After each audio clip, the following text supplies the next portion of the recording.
बहुत समय पहले एक विशाल राज्य था, सत्यनगर। वहां के राजा वीरेंद्र सिंह न्यायप्रिय, दयालु और बुद्धिमान माने जाते थे। राजा की एक ही संतान थी, राजकुमारी चंद्रलेखा। वह सुंदर तो थी ही, पर उससे भी अधिक दयालु, समझदार और सच्चाई की खोज करने वाली थी। राजमहल में सब उससे प्रेम करते थे। दूसरी ओर राज्य के सुदूर छोर पर एक गरीब किसान गोपाल अपनी बूढ़ी माँ के साथ मिट्टी की झोपड़ी में रहता था। गोपाला का जीवन कठिनाइयों से भरा था, फिर भी उसके चेहरे पर सदा मुस्कान रहती थी। हर सुबह गोपाल खेत में काम करता, फिर जंगल से लकड़ी काटकर बेचता। उसे अपने परिश्रम पर गर्व था। वह कहता था, जिसके पास मेहनत है, उसके पास भगवान है। एक समय अचानक राज्य में भयानक सूखा पड़ा। नदियां सूख गईं, खेत बंजर हो गए और लोग भूखे मरने लगे। राजा ने सभा बुलाई।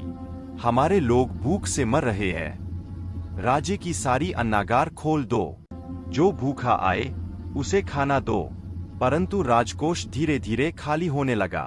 सैनिकों ने रिपोर्ट दी, महाराज, अब केवल 7 दिन का अन्न शेष है। राजा चिंतित हो गए। उन्होंने भगवान से प्रार्थना की। तभी उन्हें खबर मिली कि राज्य के एक गरीब किसान ने अपने खेत में फसल उगाई है, जबकि बाकी खेत सूखे पड़े हैं। वह किसान था गोपाल। राजा ने सैनिकों को भेजा कि किसान को बुलाया जाए। जब गोपाल राजदरबार पहुंचा, वह फटे कपड़ों में था, पैरों में जूते नहीं। राजा ने पूछा, किसान, जब सबकी फसल सूख गई, तेरे खेत में कैसे फसल उगाई? गोपाल ने सिर झुकाकर कहा, महाराज, मैंने भगवान पर भरोसा रखा और रात दिन मेहनत की। मैंने अपने खेत को हाथों से सींचा, हर दिन कुएं से पानी भरकर लाया। राजा प्रभावित हुए। उन्होंने कहा, तेरी मेहनत ने सबके लिए उदाहरण बनाया है। राजा ने गोपाल से उसका अनाज राज्य के लिए मांगा। गोपाल मुस्कराया, महाराज, यह अन्न मेरा नहीं, ईश्वर का है। मैं इसे पूरे राज्य के लोगों में बांट दूंगा। राजा ने उसे स्वर्ण मुद्राएं देने की पेशकश की, पर गोपाल ने मना कर। राजकुमारी चंद्रलेखा उस दिन दरबार में उपस्थित थी। वह गोपाल की सादगी और सच्चाई से बहुत प्रभावित हुई। उसे पहली बार लगा कि सच्चा वैभव महलों में नहीं, दिल की सच्चाई में है। कुछ दिनों बाद राजकुमारी ने अपने पिता से कहा, पिताजी, मैं उस किसान के जीवन को देखना चाहती हूँ जिसने बिना लोभ के राज्य को बचाया। राजा ने अनुमति दी। राजकुमारी साधारण वस्त्र पहनकर अपनी दासी के साथ गोपाल के गांव पहुंचकर उसने देखा, गोपाल मिट्टी में हाथ लगाकर पौधे लगा रहा था। उसकी मां मिट्टी के चूल्हे पर रोटी सेंक रही थी। राजकुमारी ने उस दृश्य को देखकर कहा, यही तो असली सुख है। जहां श्रम है, वहीं आनंद है। गोपाल ने उसे पहचान लिया, पर कुछ नहीं कहा।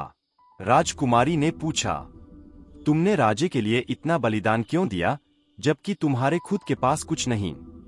गोपाल बोला, माता ने सिखाया है, जो दूसरों के लिए जिए, वही सच्चा इंसान है।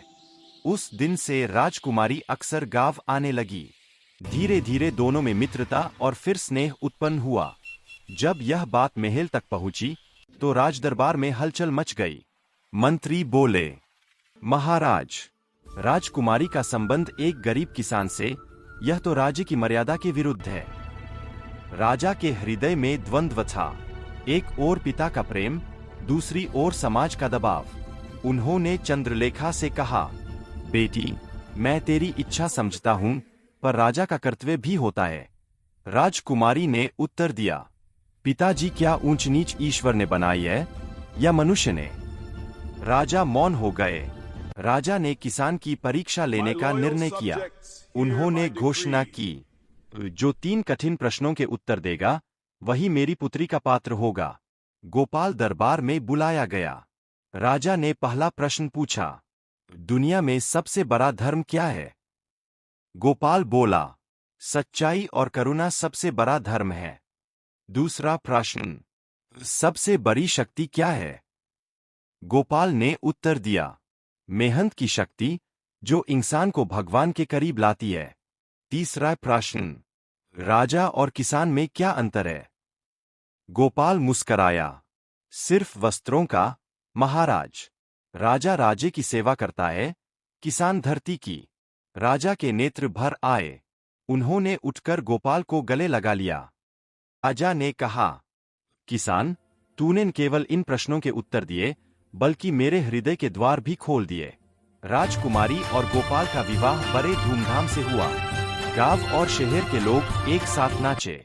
राजा ने घोषणा की, अब से इस राज्य में ऊंच नीच का कोई भेद नहीं रहेगा। हर मेहनती व्यक्ति का सम्मान होगा। के बाद गोपाल और चंद्रलेखा ने मिलकर किसानों के जीवन सुधारने का कार्य शुरू किया। उन्होंने तालाब खुदवाए, बीज बांटे और हर गांव में शिक्षा की व्यवस्था की। राजा वृद्ध हो गए तो उन्होंने राज्य की जिम्मेदारी अपने दामाद गोपाल को सौंप दी। राजा गोपाल ने अपनी विनम्रता और न्यायप्रियता से राज्य को स्वर्ण में बदल दिया। वर्षों बाद जब चंद्रलेखा ने अपने पुत्र को खेतों में काम करते देखा तो मुस्कुराकर बोली, सच्चा राजा वही है जो अपने लोगों के साथ धरती पर काम करे। राज्य में शांति, समृद्धि और समानता फैल गई और इस तरह एक गरीब किसान अपनी मेहनत, सच्चाई और प्रेम से राजा बन गया। और एक राजकुमारी ने दुनिया को सिखाया कि दिल की ऊंचाई ही असली शाही पहचान है। समाज का दर्जा जन्म से नहीं, कर्म से तय होता है। सच्चा प्रेम और सच्चाई हर दीवार तोड़ सकते हैं। अगर आपको कहानी अच्छी लगी तो चैनल सब्सक्राइब कर देना ताकि ऐसी कहानियां आपको मिलती रहे।